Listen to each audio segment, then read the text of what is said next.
Salama.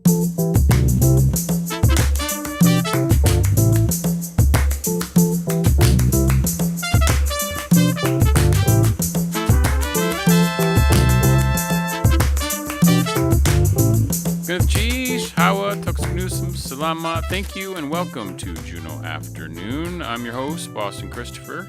Today we're going to meet Dr. Murray Buttner, a new family physician at Bartlett Family Medicine, but not a new physician to Alaska.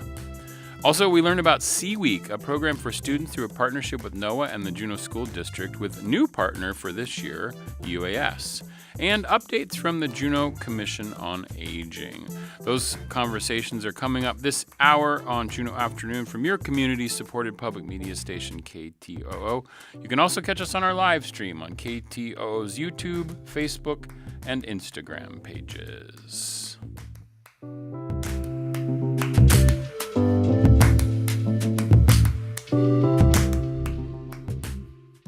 Support for Juneau Afternoon comes from Tongass Federal Credit Union, a member-owned financial cooperative offering checking and savings accounts, loans, and digital financial services. In Juneau at 8585 Old Dairy Road in the K Plaza and at tongassfcu.com. Federally insured by NCUA.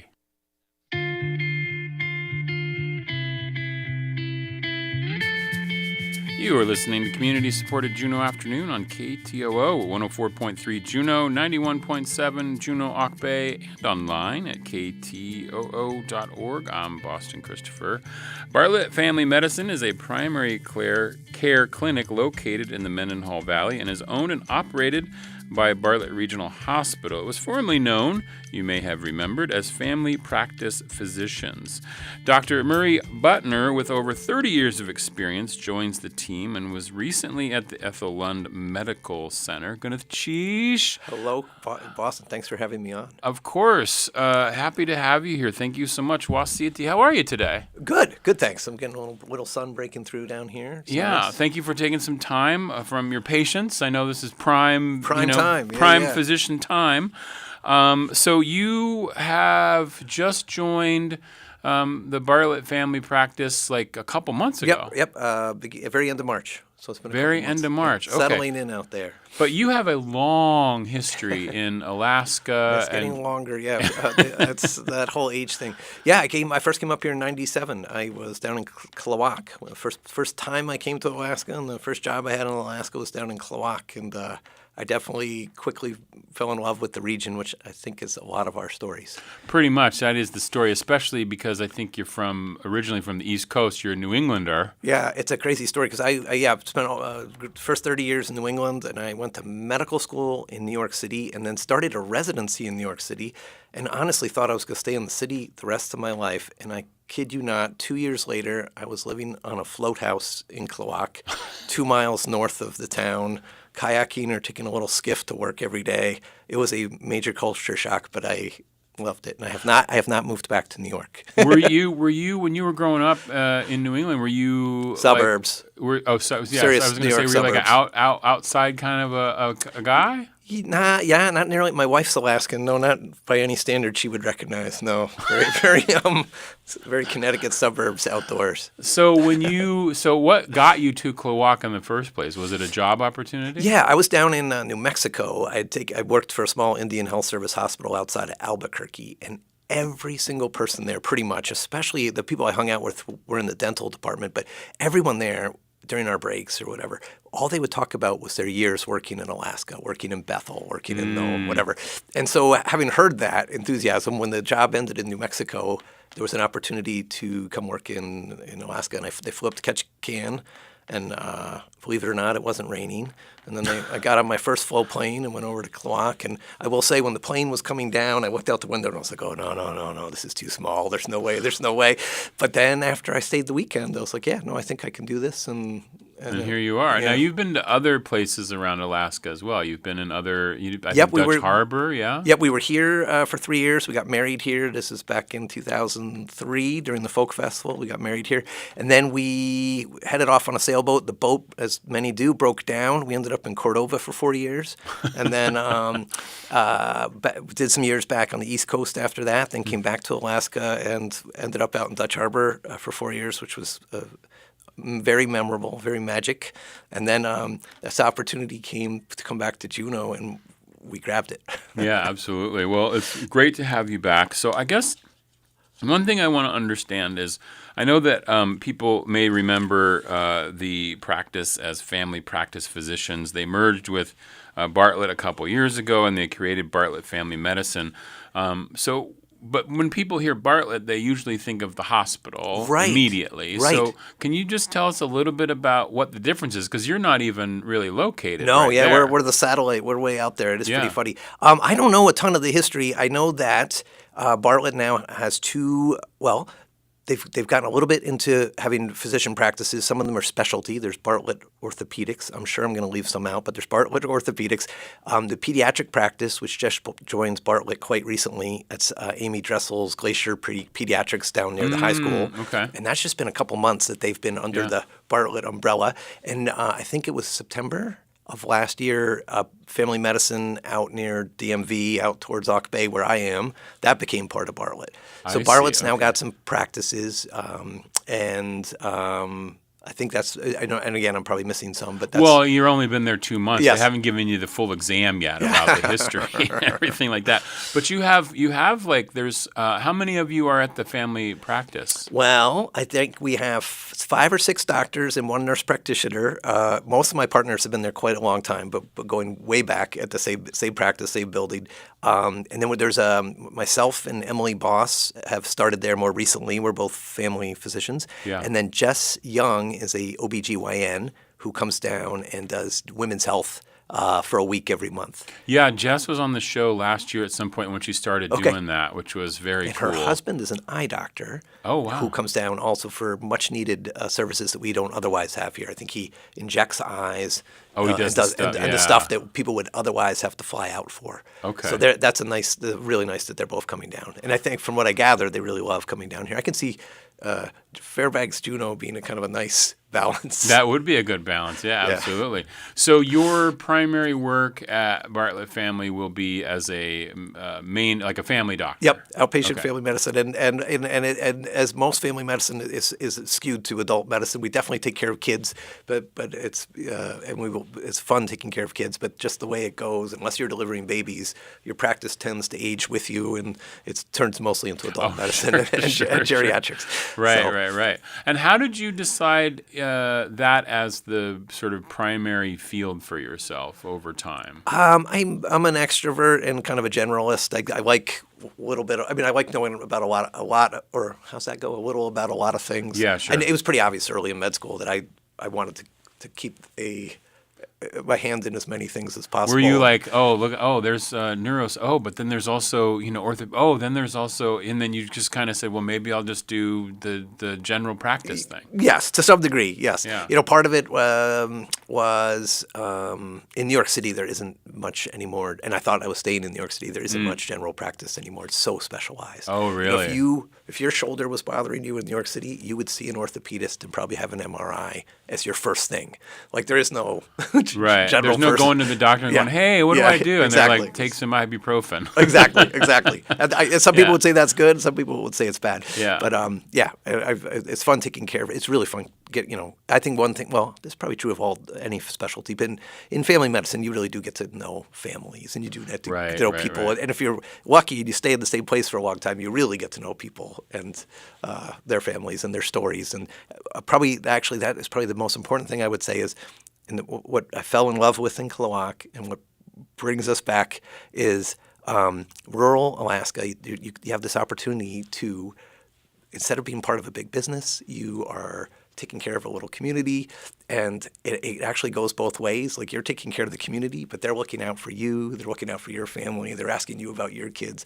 And I've been in other models back east, especially in the city, where it's just a giant factory. And well, the other thing is, I remember talking to the police department about this, and when I have officers on, I talk about it, because a lot of times officers live in a different city than the place they're tasked to work, right? So you don't, and they do that for a reason, but here that's not possible. Right. And I feel like it's the same thing with you. Like, you can run into your doctor at, Foodland or the Super Bear or something. You'd be like, oh, hey, how's it going? Yeah, and I've always thought that's a good thing. I know I definitely know people who don't like that. It's, I have friends who are ER doctors in Anchorage and stuff like that, and they don't like it. But it's actually a wonderful thing. Yeah. And again, it's what I said. Like, they're actually invested in you and your family. Yeah. You don't need to keep them at arm's length, because then you won't get close to them. So I have a funny story. I was at dinner one night at a restaurant downtown, and I saw this woman across from me, and I was like, she was at a different table, and I was like, I think I know that person, but I couldn't figure out who it was. It was my dental hygienist. And I was like, I just put out of place, out of context. I couldn't place her right away. That out of context thing is wild. Yeah. Like, I think I wouldn't recognize my own mother in some contexts. Right. You're like, this woman looks very familiar to me. Who is this? She had an important part of my life, but I just can't put my finger on it. Yeah. Mom, what are you doing here? Yeah, so it's just interesting. But I do think that brings, I think that's part of the small town sort of thing, right? Yeah. Which is you're able to sort of get to know your patients a little more. You might run into people out when you're out and about.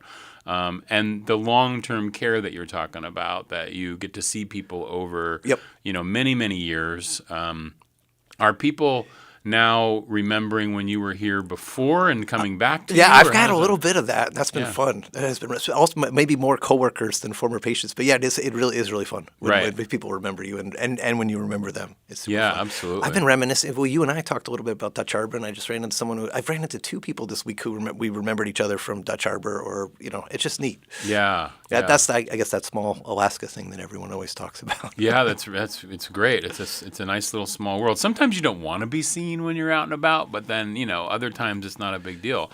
And it's really nice when you get to see people that you're interfacing with and not on the daily. You know? So that's kind of cool. Yep. So you're accepting new patients now. Yep. Trying to build the practice. Yep. Absolutely. Okay. Yep.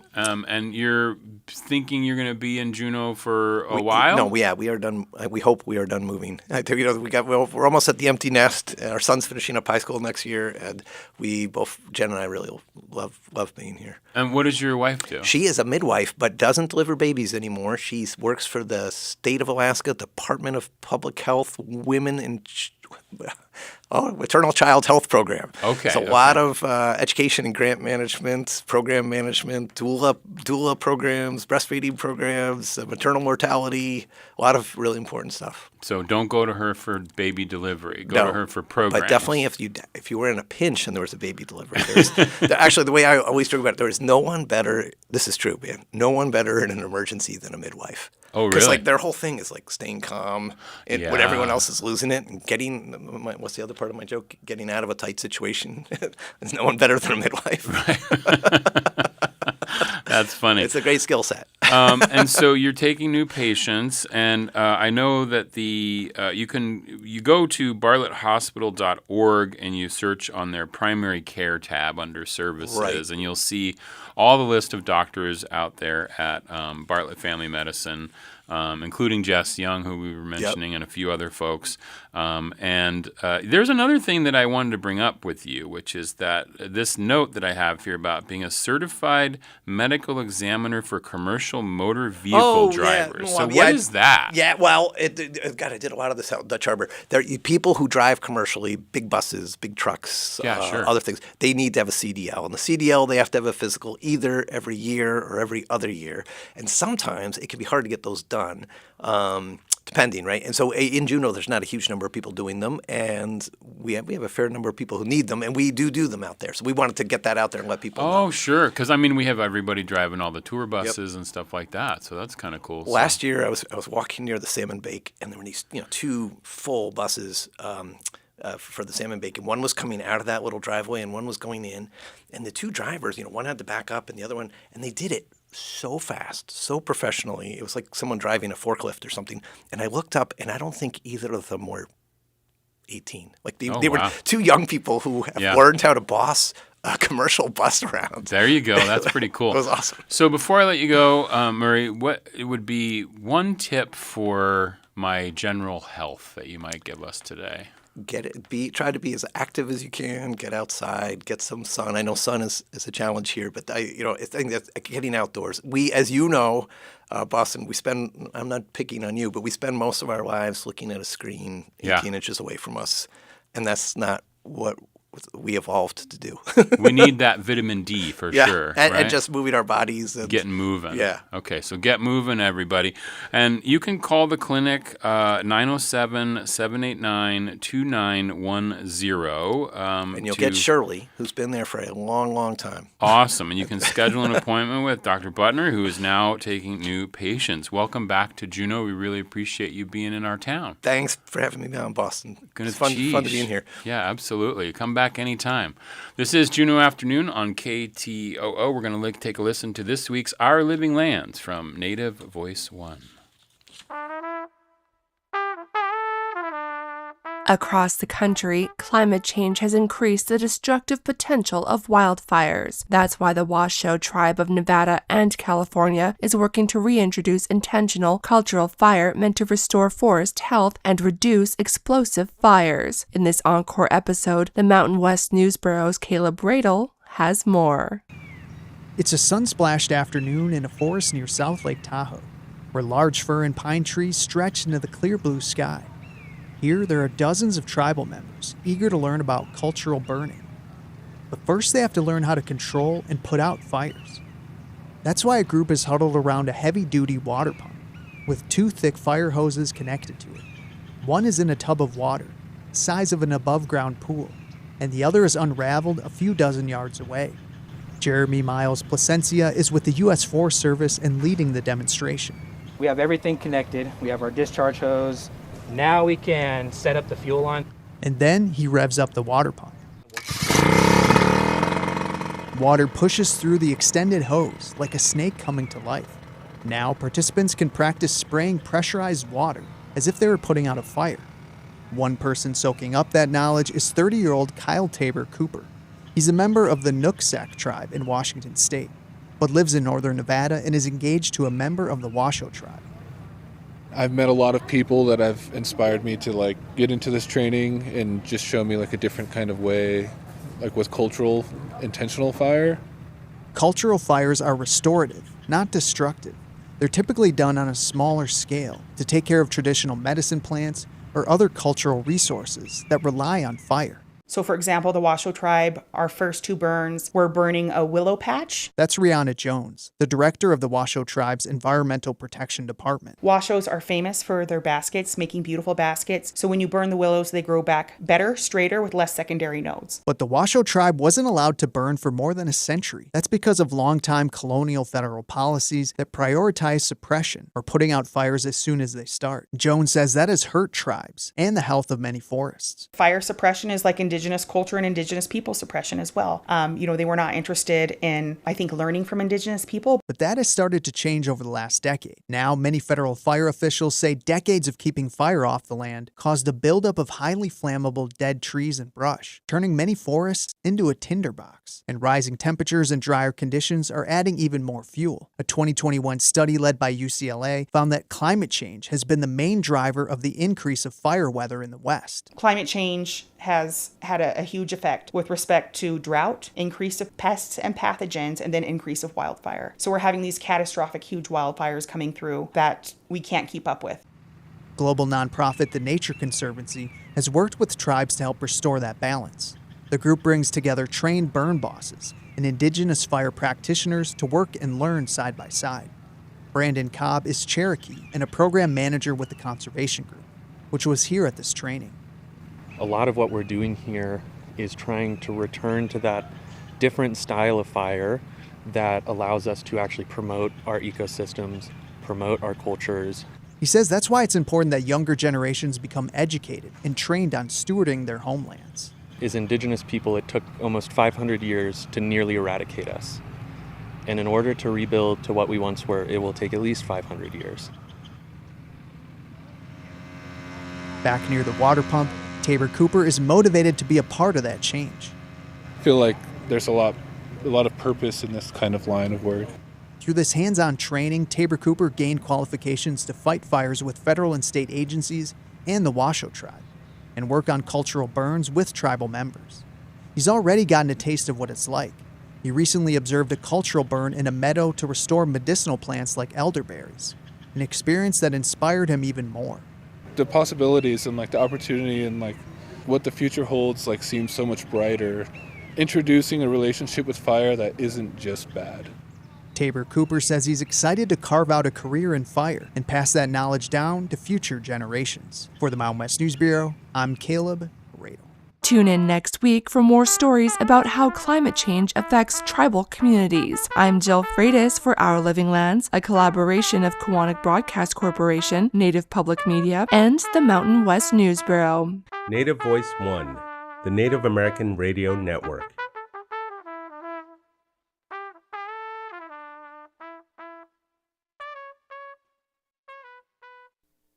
Support for Juneau Afternoon comes from Heritage Coffee Roasting Company, providing Juneau with locally roasted coffee for over 40 years, with cafes and drive-through locations throughout Juneau.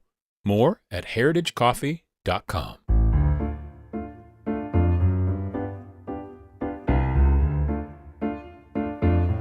This is Juneau Afternoon from your listener-supported public media station, KTOO. I'm your host, Boston Christopher. Kindergarten and 6th grade students in Juneau have been visiting tide pools and Alaska's largest fishery science facilities during Sea Week, thanks to a partnership between the University of Alaska Southeast, the Juneau School District, and the National Oceanic and Atmospheric Administration, otherwise known as NOAA. Easy to say. Even though the name has week in the title, it's a 2-month venture for these kids, which begins its wrapping it up this week, which is really kind of cool. And joining me now to share more about this awesome program, I have Story Oates, who's the Career Services Manager out at the University of Alaska Southeast. How are you today, Story? Good to be here. Thank you. Excellent. I also have Ebet Sidden, who's the Fisheries Research Biologist, or a fishery. You're not the only one. You're a Fisheries Research Biologist with NOAA Fisheries. How are you today? I'm good. Thanks for having us. Excellent. And then I also have Kristen Garreau from the Juneau School District in the house, and also a short timer from what I hear. That's right. Retirement's coming up soon. Is it happening now? It's happening in a month at the end of June. At the end of June. Yeah. Well, congratulations. Thank You've had a long career at the Juneau School District. So thank you for all your service that you've done. And it must be nice to go out on a high with the Sea Week. Exactly. Yeah. So who wants to tell me, I outlined it a little bit, but where do we start with this? Do we want to start with, who wants to start and tell me what Sea Week really does? Well, I can start and fill in, and NOAA is just a piece of it. There's other community partners that offer different programming to the different grades. Okay. But at the NOAA Ted Stevens Marine Research Institute, we have historically focused on programming for kindergartners and 6th graders. Okay. So we welcome every kinder and 6th grader across the district, including homeschool programs and every student in Juneau who wants to come. And what do they get to do? So we've had some great, one of the biggest things people are always really surprised at is just our aquarium. Yeah. We have one of the best aquaria in Juneau. It's open to the public in our lobby. But we're also really far out the road, so a lot of people haven't always been out there. Made the journey. Yeah. How big is this aquarium? Ooh, good question. Big. Big. Not quite as big as DiePax. Okay. And then we also have some touch tanks that are also in the lobby and publicly available. So both kinders and 6th grade students will do some sort of scavenger hunt activities at the aquarium and at the touch tanks. And really just like welcoming kids to actually touch the animals in the Gross. in the touch tanks and Yeah. And so there's all different kinds of varieties of sea life that are in these tanks and touch tanks. Yeah, I mean, most of your typical, what would you think of as intertidal animals in the touch tanks, right? Your sea stars and sea cucumbers and crabs, and then in the tanks, a whole bunch of variety of different fishes. No sharks? Is there sharks in there? There's no sharks in there. Maybe a baby. I mean, there's sharks in Alaska. Yeah, but there's no sharks in our tank. In the tank, okay. But we do have wolf eels and herring. Nice. A lot of rockfishes. So a lot of variety that people would get to see and the kids get to learn about, right? Which is kind of cool. So Kristen, maybe, because I know this is for kindergarten and sixth graders, tell me a little bit about, I know this program is, it's like been around a while. Yeah, you might have had folks on a few years ago when they were celebrating the 50th anniversary of Sea Week. 50th So anniversary. it's been over 50 years now that we've been doing this work to get kids out and experiencing the marine life that's right here in our neighborhood. And part of what happens is they get to go to the things like the first and the sixth grade kindergartners and sixth graders go to NOAA and have that experience, and then they get to go to the beach and have a beach day experience where they might see some of the same things if they get there at the right time, if the tides happen to be the right, in the right conditions for them to be able to see some of that stuff. And so it's a great way to help connect them, learn a little bit, and then go and explore their world and be able to do that into the future. That's amazing. Yeah, I know one of our next guests, Linda, who's in the waiting room in there, was like, I did Sea Week. And I was like, wow, that's amazing. So there's probably a lot of people in Juneau who remember doing Sea Week. Was it always kindergartners and sixth graders? It's always been elementary school kids. So we have what's nice is this bookend of the kindergartners and the sixth graders have experiences that mirror each other in some ways. Yeah. And then in between, the second graders to go out with Discovery Southeast or might visit the planetarium and see a planetarium show that's connected to the oceans in other grade levels. And so there's an activity for every grade that's designed to give them some education, and then every grade has the opportunity for a beach day. I wonder if the sixth graders, obviously they must remember. They go, oh, I remember when I was here in kindergarten. Do you get that, Yvette? We get it from the parent volunteers who join their kids' field trips. Yeah. I remember coming out here as a kid. Yeah. Right. Which has been really cool about having Story involved this year, because she was able to get some of our UAS students that had also participated as kids, and they're helping this year as interns. So that's a pretty awesome culmination. Yeah, this is a great transition to this new piece of Sea Week, which is that UAS has gotten involved, and you're having internships available for UAS students to be part of Sea Week. Tell me how you got involved and what this program is, Story. Yeah, so while I was working at NOAA, I was coordinating Sea Week, and then once I stepped over to UAS, we were trying to, all of us got together to think, how do we keep Sea Week going the way it's been? And, we just started brainstorming, and an idea that came up was, what, instead of, an adult getting contracted to do Sea Week and coordinate, what if we now offer this as an opportunity for students to get involved and to intern? So one, they get to expand on their resume, right, their experience, but they get the experience of working at NOAA, partnering with the school district, getting to know what it's like on the back end of Sea Week and how to coordinate such a large event, right? Because we have over 1,200 students, educators, parents, volunteers involved. It really is a big community event. And so this was an opportunity for the students to step in and take on some of that responsibility. And it was great because we had two students, one, Ruby Kresge, who helped me last year with Sea Week. She interned with me when I was at NOAA. She just graduated this year from UAS, and she's going into marine science. And she came back to do the main coordinating, so working with teachers and and scientists and Yvette over at NOAA to get everything coordinated, so all the signups done. And then we had another student, Chelsea Ligsay, who was a Sea Week kid. She remembers Sea Week as a kindergartner, as a 6th grader. She's currently at UAS studying marine biology and was really excited for this opportunity to now step in as an adult, helping students and offering that opportunity for the littles to, have that experience like she did. That's very cool. And is the program open to any student at UAS who wants to be involved in it, or are you looking for like people who are studying like marine biology and things like that? Having a marine biology background is a bonus. Mm-hmm. But that doesn't mean that, it's not open. We do open it up to everyone. I mean, we have, our education, School of Education. So, it's a great opportunity for, students to get a feel for what it's like to do informal education. Sure. And so, we're going to be, hopefully this year, we threw everything together really quickly.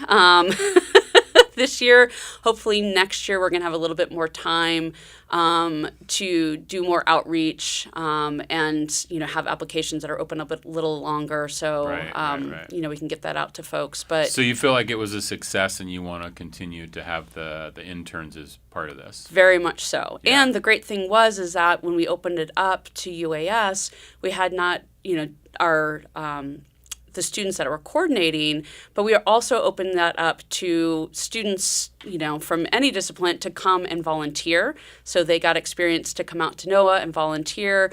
I mean, even Aparna, our chancellor, came and helped out at the touch tanks. It was amazing. That's awesome. And Ebert, I'm wondering, like, in terms of the inspiration that the kids get by seeing the aquarium or the touch tank, or just getting to meet people like yourself who are like, research specialists, and does it open up do you think it opens their mind to the possibilities of those kinds of jobs being something they would want to do? I mean, that is certainly something we would hope for. What I'm always sort of encouraged by is the motivation both directions. Like, it is equally motivating for us as the scientists who do this work all the time to welcome those kids in the building and see their eyes light up. Like, it's a great reminder to us. We started with those little bits of our eyes opening and being excited, and then we get stuck sometimes in the day-to-day. So it's such a great month to have these classes and kids coming through and have that energy in the building. Yeah, I can imagine that would be kind of cool. Kristen, do you get feedback from the students on Sea Week? And because it sounds like it's not just for, like you said, there's something for every grade in elementary school. So it's like a continuing thing that they get exposed to as residents of our little community here in terms of where they live, which is really kind of cool. But do you get feedback from them? Yeah, we get feedback from them. We get feedback from teachers that they really love these kinds of activities that get them out and get them connected, like you said, with adults who have these interesting jobs and do these interesting things and just get to explore. Oftentimes, for some of the grade levels, they get to go to places that are near their school so they can walk to some place that's close by and have an experience that opens their eyes to something new that then they can explore. It's their backyard, that's their neighborhood, that they live in. And so they learn more about where they live and how to interact with their environment. So if I'm past 6th grade, I guess I could make my own Sea Week happen by going out to NOAA, right? And see the aquarium and the touch tanks. I may not have the same interactions with some of the specialists out there, but a scientist might walk through the lobby. Maybe, right? And you'd be like, hey, you.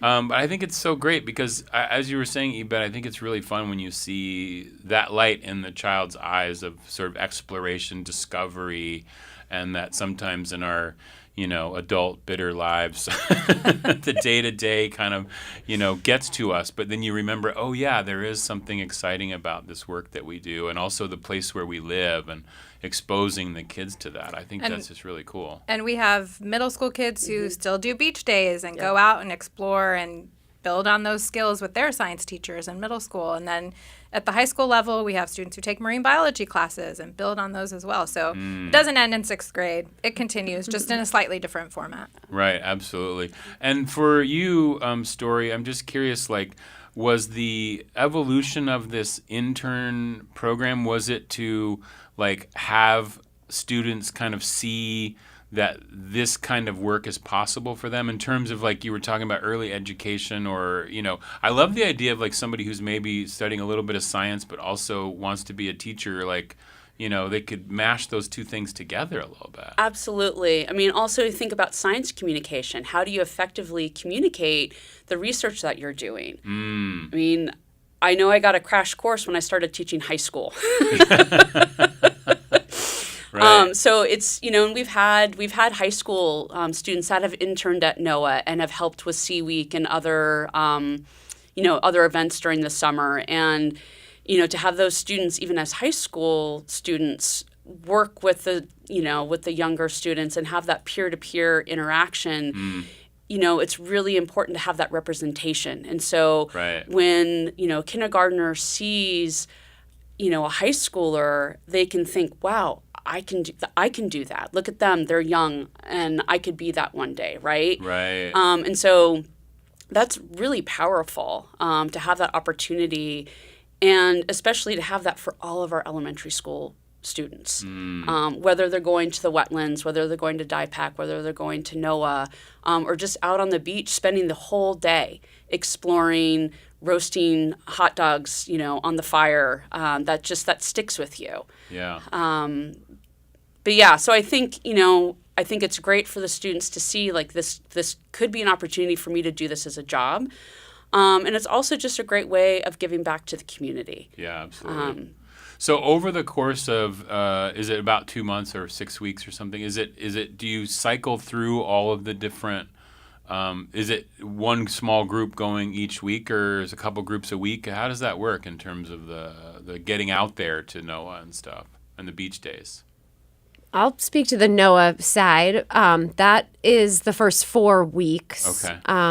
So that started at right after spring break, end of March, and we do 2 weeks of kinders. So we're welcoming several classes a day. A day. Okay. Yep. And Wow. then the second 2 weeks of that first month are the 6th graders. Okay, I see. And then the tides get great later into April for the low tide beach walks. I see. Okay, and then it cycles through again. Do, like, the kindergartners do the beach days too? They do. And the 6th graders.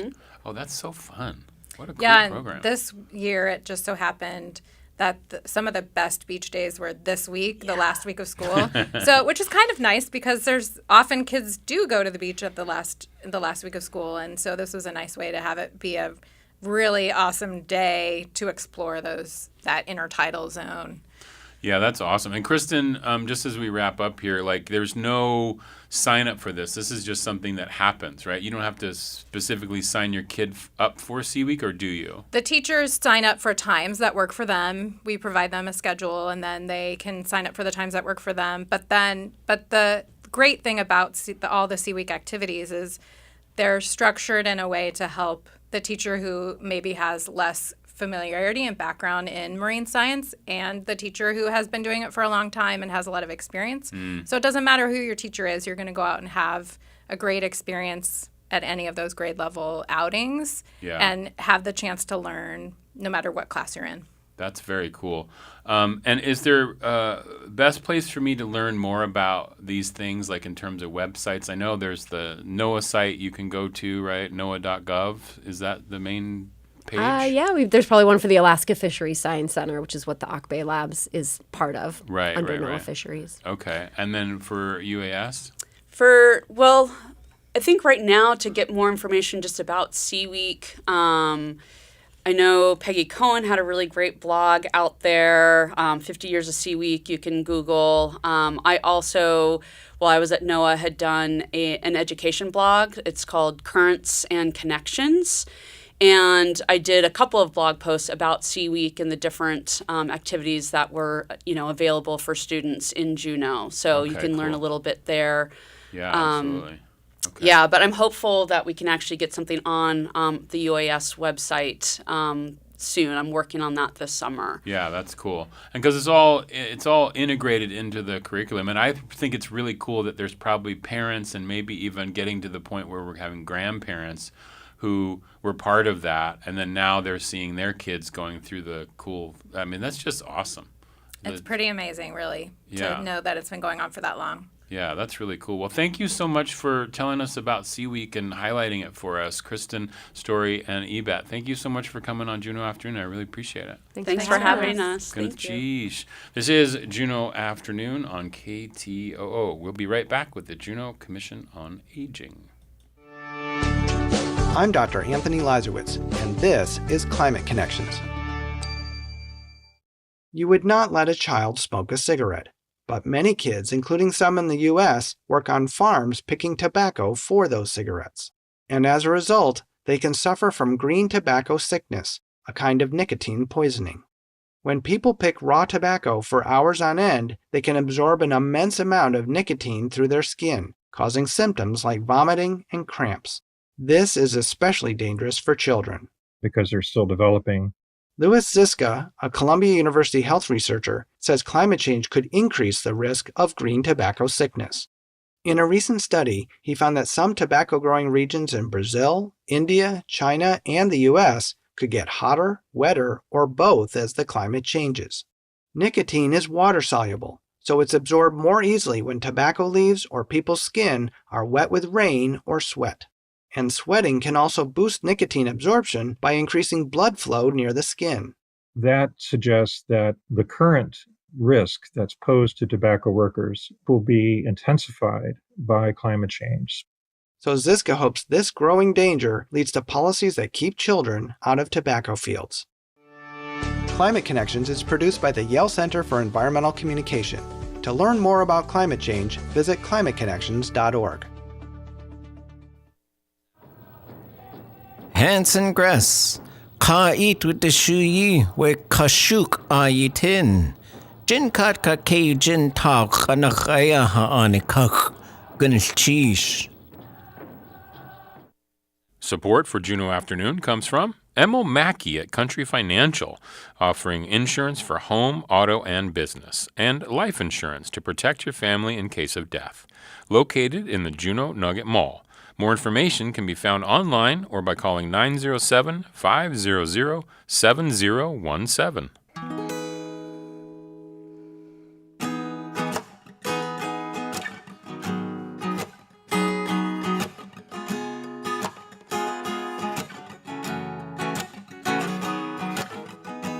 Wasn't born to walk in nobody else's shoes.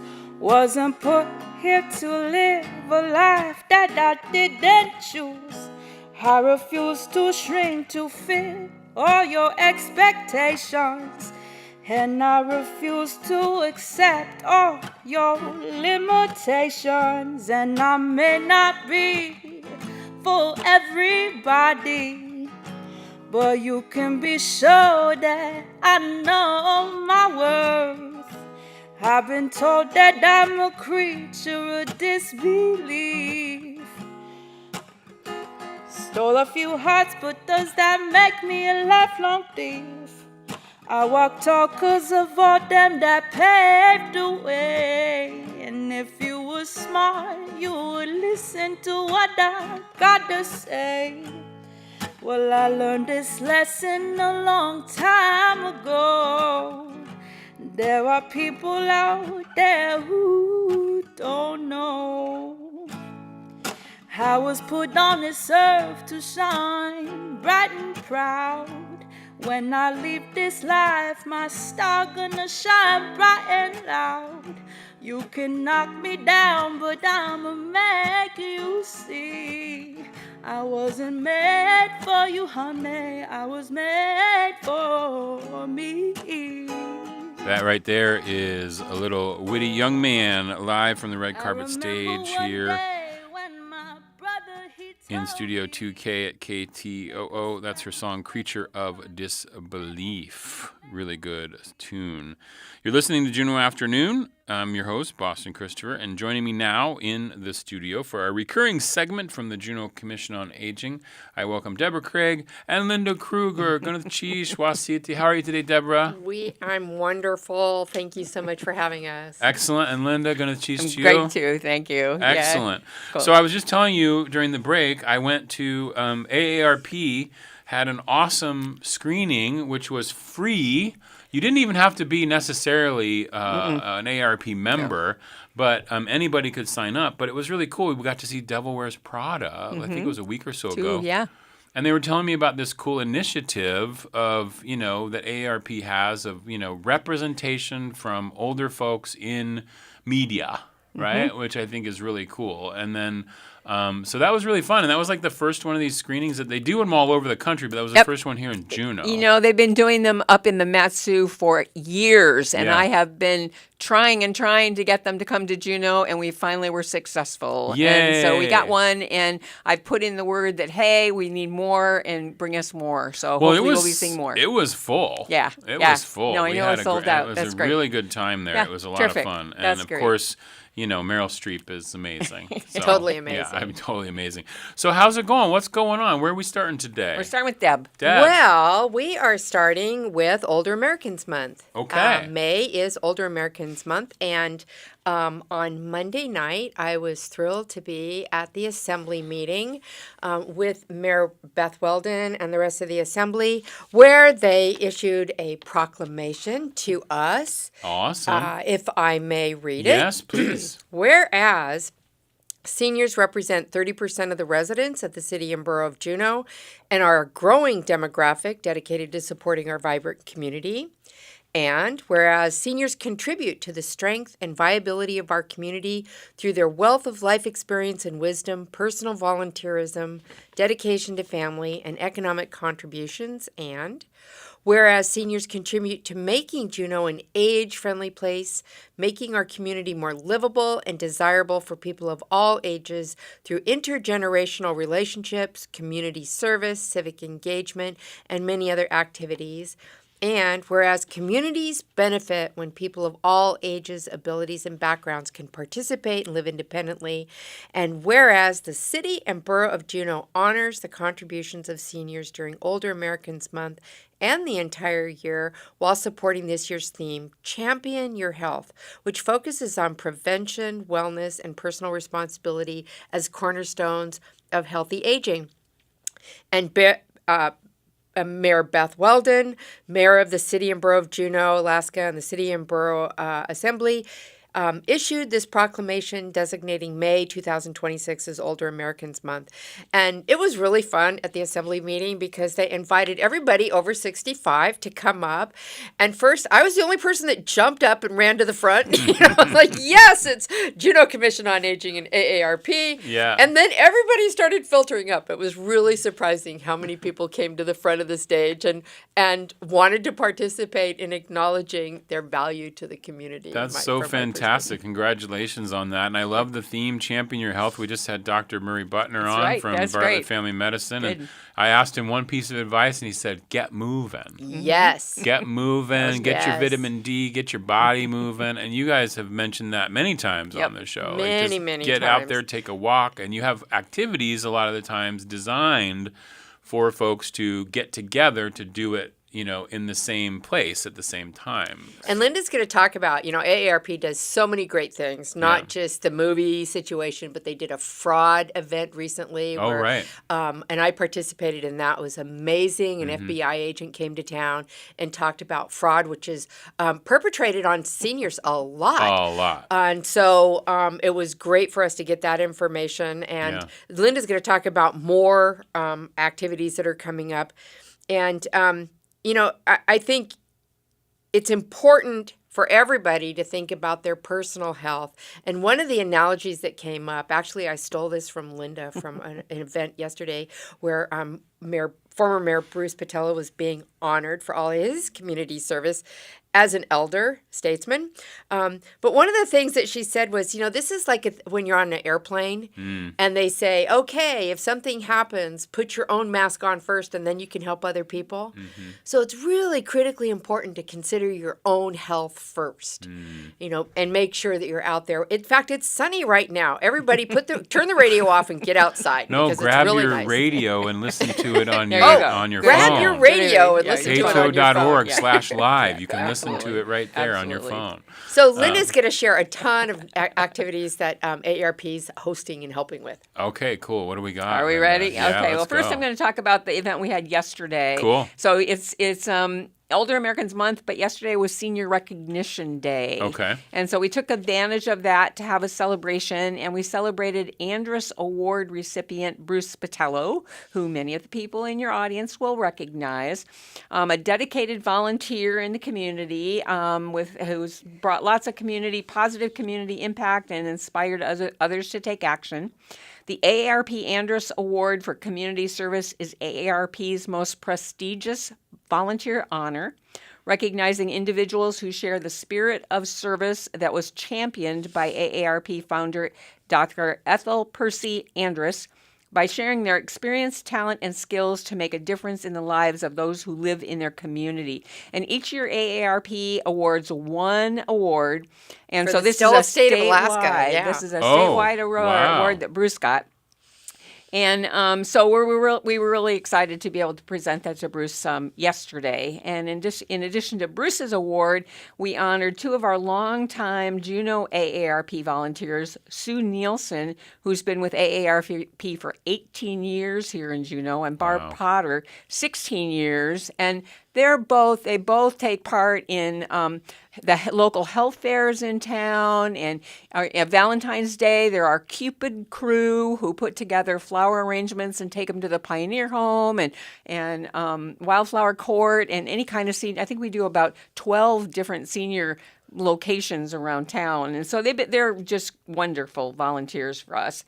And we also recognize Bartlett Regional Hospital employee Jane Johnson, who works in, she's the Family and Patient Administration Operations Manager at Bartlett. So a lot of us won't run into her, but she works with seniors to help, and others, patients, to help them navigate the complexities of healthcare finance. And you go to Bartlett, you get a bill, oh my gosh, what's this for? And there's insurance and all that kind of thing. And so that's what she does. And she does a great job helping people navigate complexities of healthcare finance. And when she was told about the award, she said, "It was incredibly nice for you to think of me. It makes me feel proud that I can contribute." Oh. So isn't that wonderful? That's I mean, so she's nice. out there, and she wasn't able to attend because she was working, and her supervisor was working. But we honored them even though they were absent. Yeah, nice. And so we're hoping to continue this awards in future years and have something that we do every year so that we can recognize seniors in the community who are giving back and contributing to the community. So that's fantastic. That was pretty cool. Yeah, sometimes those healthcare bills can be very confusing because you're getting a Very. bill from the hospital, you're getting a bill from the doctor, you might be getting a bill from the lab tech people who run the lab. Like it gets very confusing. So I love that there's somebody there to help you navigate that, which is very cool. A navigator. That's a good description. Yeah. Yeah.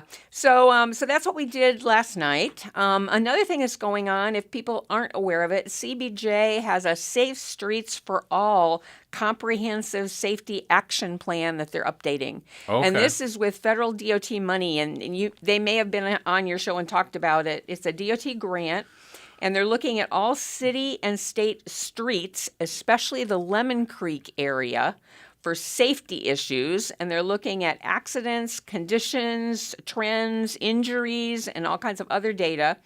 And they had a survey out and some open houses through March and April. Mm-hmm. But the survey recently closed, and we'll see information coming out on their new safety plan with recommendations. So we want to look at that. But I was explaining to Deb about this yesterday, and I remember last fall I was in a meeting with DOT talking about road safety and the Safe Streets for All, and they commented that seatbelt use in Juneau is the worst in the state.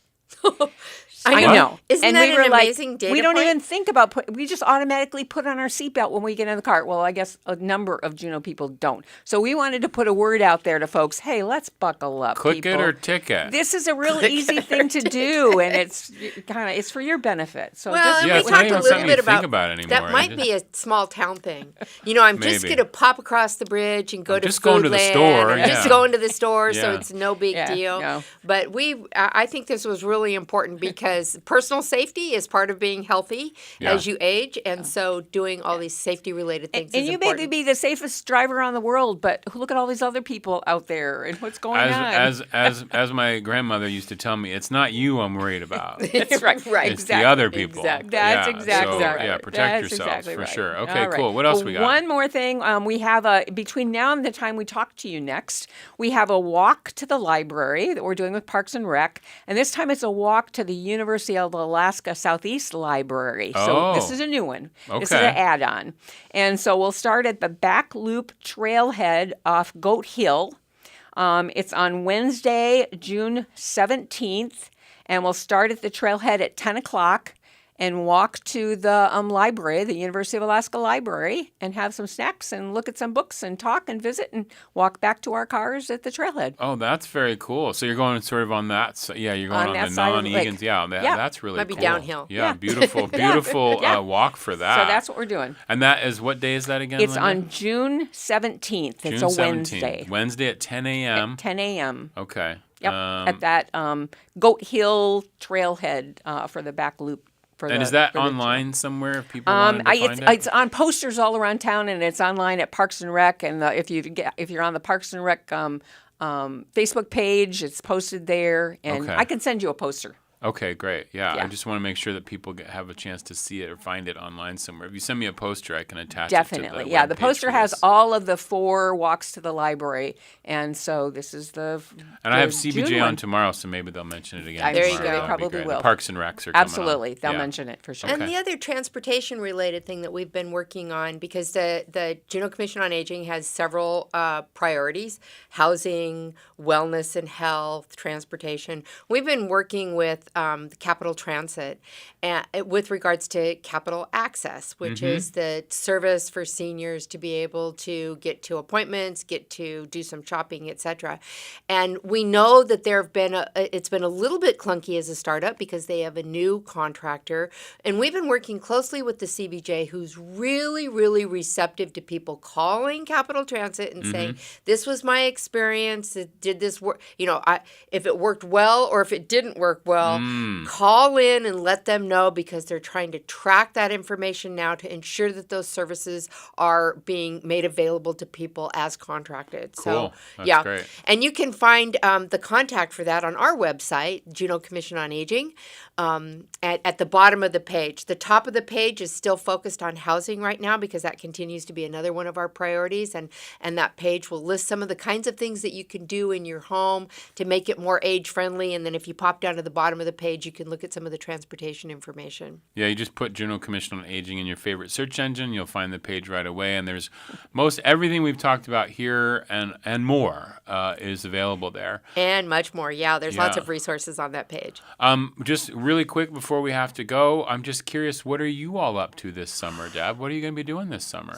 I love staying in Juneau during the Okay, summer. cool. I think this is the greatest place to be because our trails are fantastic. Yeah. And, we get music events. There's all kinds of fun things happening in Juneau. So I'm really fixated this summer on hiking as much as possible and staying as healthy as I possibly can. So we'll see you on the trails. You talking absolutely Dr. will. Buttner's advice. Get moving. What about you, Linda? Well, I like to stay in Juneau too, but I also like to go out every month and I like to do a half marathon at least once a month. We just came back. We just came back from Whitefish, Montana, where we did a half marathon last weekend, and the weekend before we did a half marathon in Idaho.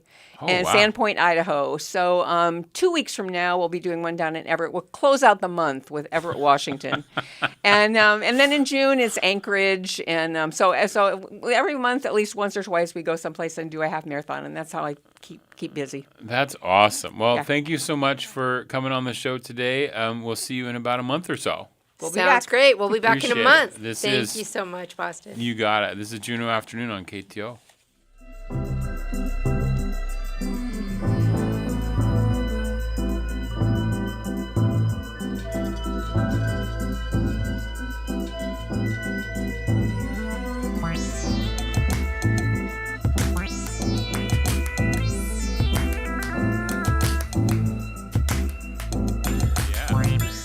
That will do it for today's Juneau Afternoon. On tomorrow's show, we talk with filmmaker Mariah Hayes about her new film, Dear Alaska. It's about Gen Z Tlingit shark siblings who uncover hidden family wounds and pave pathways of healing and lead celebrations of cultural reclamation for their community.